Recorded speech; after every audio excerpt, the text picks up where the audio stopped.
Hi, my name is Amy Pigliacampo, and my company is Amy Pigliacampo Interiors, and I am an interior designer currently living in Boulder, Colorado. My whole life was based on fashion.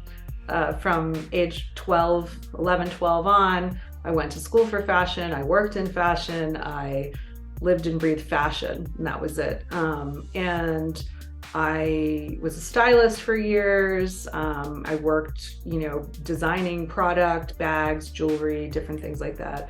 How I came to interior design was about 12 years ago. I got married in Joshua Tree, California, and I had my honeymoon at the newly opened Ace Hotel in Palm Springs. Had been open for 3 months. And at that time, it was just a confluence of things that, moving into a larger space. I had a loft apartment with my husband. I'd only lived in a 300 square foot studio prior to that. So all of a sudden I had an actual space to think about and consider with another person that had opinions. And this whole, like, the landscape of California, and kind of looking at this hotel and seeing something that nothing had resonated with me up until that point, where I was like, oh, this is different. This is interesting. Like, what's happening here? While still working as a stylist and, from an editorial, place of, like, constantly, taking in things that other people had created and deciding the best way to put them together, to tell a specific story or, deliver a certain idea for a client. I was also putting together my own home for the first time. And, I worked with photographers all the time. And so, I think that was the beginning of Instagram as well, around, I don't know, 2008 or 10. And I had a photographer friend reach out to me and ask about shooting my home. And I was like, what? Like, what? Okay. Like that, it just like a whole new, world opened up. Styling and fashion is amazing, but a lot of the work that I did was a lot of work to create something that was extremely fleeting, which was like one photo, one moment of someone being photographed, or one outfit, and then, okay, we're done. And all of this work and all of this energy was just like, okay, next, like, move it out. And there was something about that there was not a lot of fulfillment in that.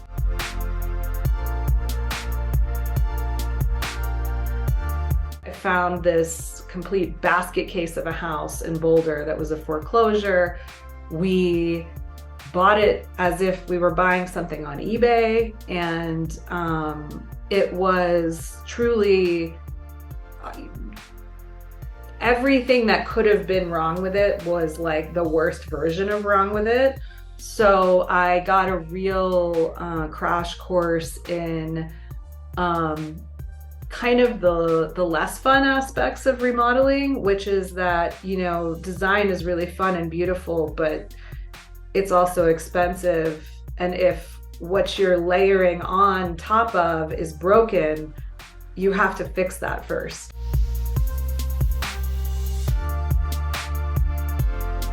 I do try, though, to start from a place of, what is the client showing me? And I very much feel like my role is kind of interpreter, in a sense. I will often get just a lot of imagery from a client, and I have to kind of take a look at that, and I have to understand, what are they trying to tell me here, and what do they actually like? I mean, I'll get images sometimes and I'll look at them, I'm like, I don't understand how these are, I don't know what I'm looking at. Why are these connected? It's like, oh, every single one of these, there's Tuscany outside of the window. It's like, oh, wait, that's, and so a lot of the time I have to really direct the client, and I don't need much. It's like I need 2 or 3 things that they're really excited about, and then within that, I can kind of feel them out and understand, like, okay, I get it. This is about clean lines and modern, but also they really like color.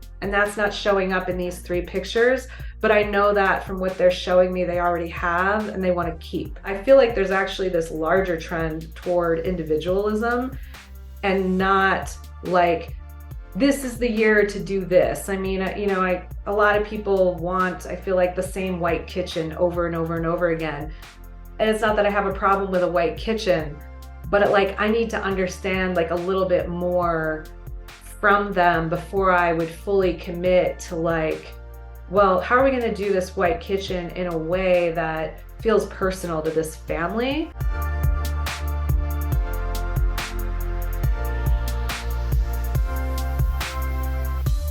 We're also currently looking for our next big chapter. So that is a location change. It's probably back to the Northeast, which is where I am from. I am technically from North Carolina, but I grew up in Pennsylvania, lived in Philadelphia for 5 years and New York for 10. So that general area has a big emotional pull for me. I am a person who professes to love the ocean, and I love to be near it. I love to look at it.